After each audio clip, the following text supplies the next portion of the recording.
नर्मदे हर। सुमधुर सुप्रभात सभी को।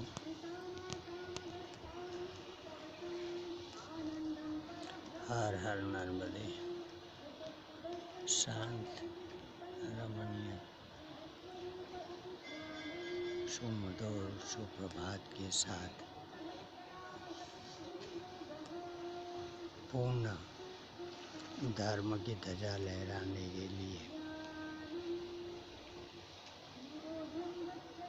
मैं ये चैनल को सब्सक्राइब करना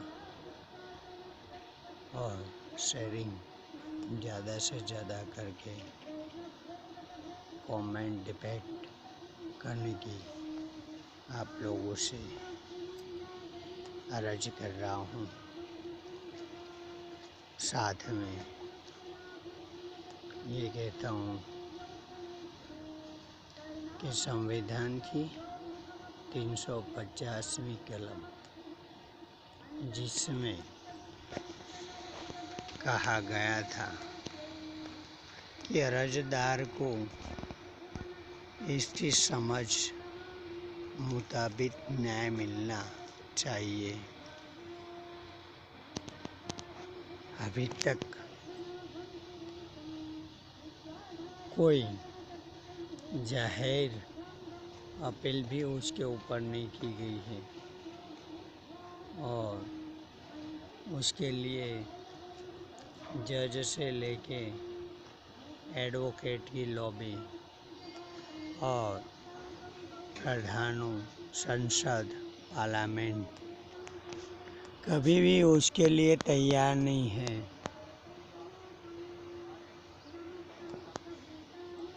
क्योंकि जो भी भ्रष्टाचार चलता है, जो कुछ भी चलता है,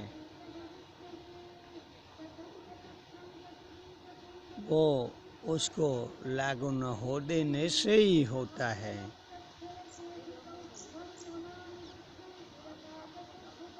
न्याय कभी मुफ्त में मिलता नहीं है। न्याय पैसा खर्चने से भी नहीं मिलता। मनस्वी तरीके से लांच लुटवट से न्याय मिलता है और मृत्यु होने जाने के बाद में भी उसका न्याय करने में ये लोकतंत्र सफल नहीं रहा है। वो अंधा कानून है।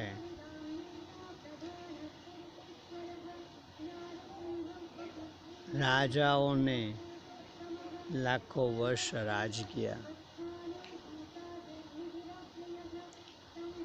राजा खुद न्याय करता था और आधे घंटे में न्याय हो जाता था। न्याय के लिए कलमों एडवोकेटों को पढ़ाई जाती है, लाइसेंस दिया जाता है, लेकिन वो सच का झूठ और झूठ का सच करने के लिए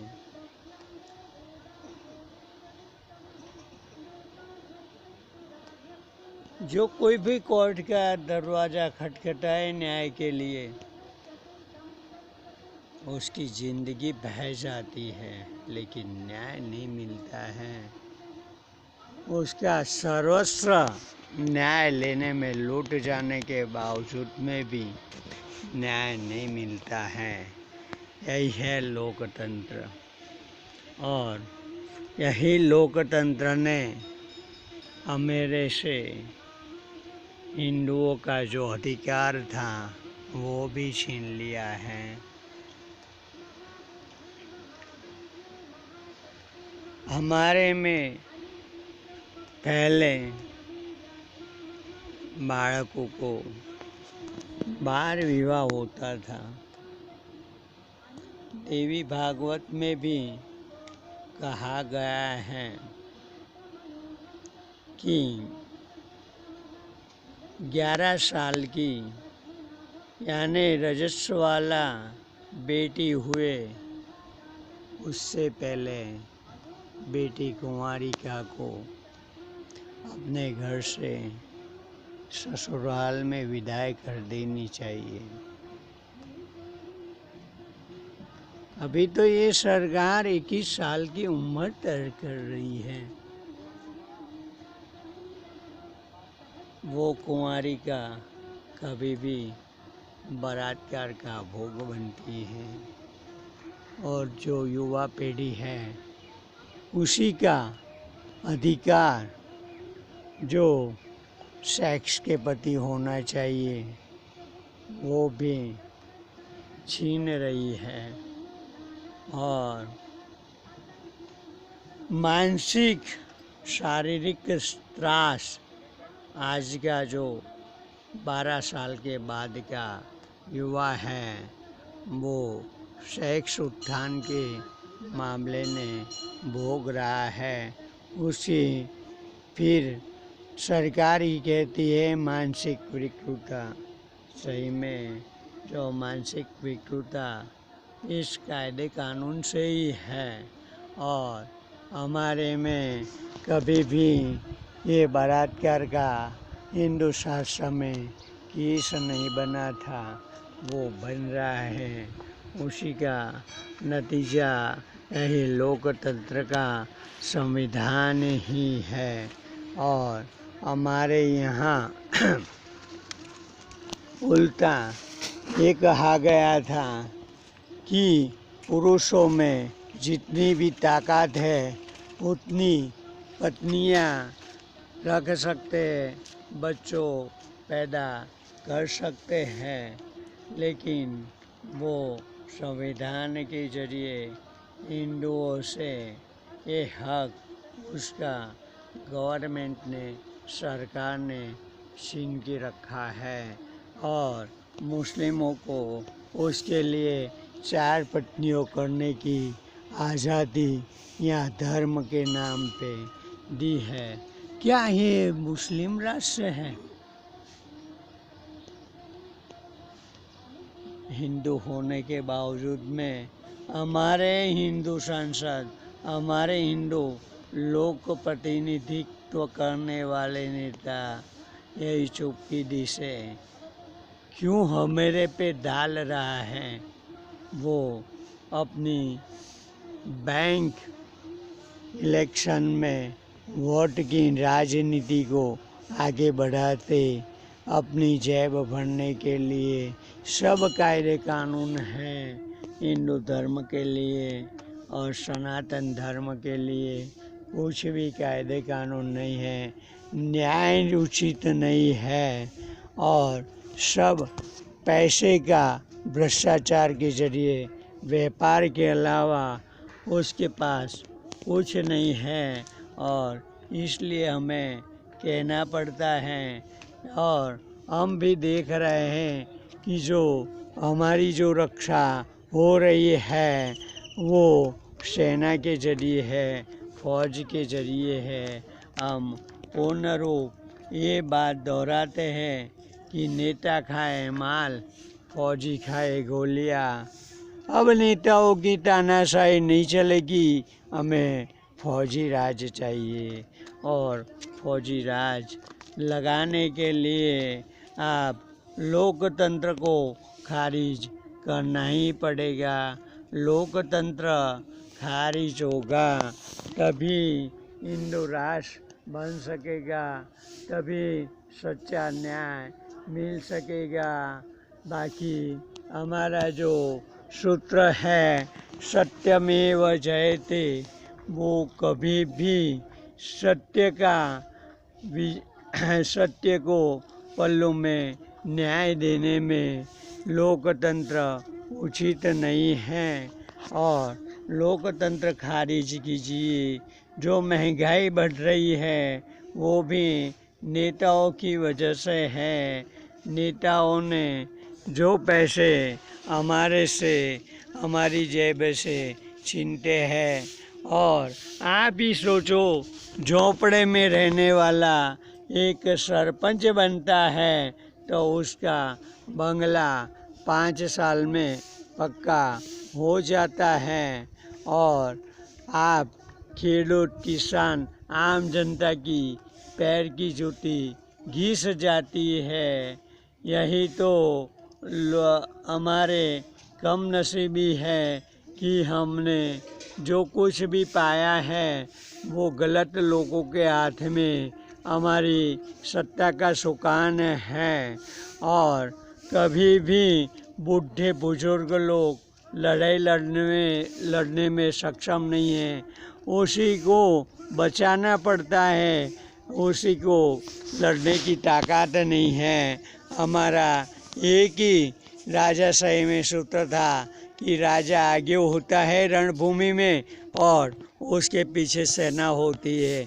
जब तो सेना आगे हैं और ये लोग कमीने खाली एक कुर्सी के गद्दी पे बैठ के अपनी तिजोरी भरने के अलावा कुछ करने में सक्षम नहीं है। जो चलने में पैरों पे खड़े नहीं हो सकते, ऐसे लोग आज हमारा प्रतिनिधित्व करते हुए हमें लांछन के रूप में क्या न्याय दे सकता है, क्या रक्षा कर सकता है। हमारा वेद भी कहता है जो हमारी रक्षा करता है उसी का राज होना जरूरी है। हम अपने धर्म को समझे नहीं हैं और धर्म की रक्षा के लिए हमारे देवी देवताओं के हाथ में हथियार अस्त्र शस्त्र और शास्त्र हैं। तो हम पुनः यही बात दोहराते हैं कि आप लोगों के हाथ में भी हथियार अस्त्र शस्त्र शास्त्र होना जरूरी है। आपके पास से पूर्ण लाइसेंस वाली रिवॉल्वर होना ज़रूरी है। और लोकतंत्र को खारिज करने के लिए आप नोटों का बटन दबाइए और किसी को चुन के लाने की ज़रूरत नहीं है। महंगाई और बढ़ेगी, यहाँ तक कि आपका पहनने का कपड़ा या मृत्यु के बाद में कफन भी नहीं आपको मिल सके। ऐसी जो नीति है वो ये लोकतंत्र की है। पूर्ण रूप से ये कहता हूँ कि कभी भी उन लोगों को चुनिए मत, किसी भी पक्ष का पार्टी का कार्यकर बनिए मत। हमारा जो रक्षा करने में सक्षम है वो फौज का, और उसमें भी 20 से 22 साल का जो नवयुवक है जिसके हाथ में मशीन गन है और जो ज़्यादा पत्नियां और ज़्यादा बच्चा पैदा कर सकता है, उसी का राज हमें मंजूर है। हमें वो ही चाहिए। हमें युवाओं की युवा पीढ़ी आज पूर्ण रूप से भारत का, हिंदुस्तान का नेतृत्व करे और विजय सिंह एक के बाद एक करते हुए काबा के ऊपर भी भगवा लहराए, तब तक ये लड़ाई लड़के हमें पूर्ण रूप से अखंड हिंदुस्तान दे सके। उसके साथ में मैं मेरे वाणी को यहाँ विराम देता हूँ। नर्मदे हर। जय हो, जय हिंद, जय भारत, जय जिन्नारी, जय माता जी। जयकार हो वीर बजरंग बली। बजरंग बली। हर हर महादेव हर।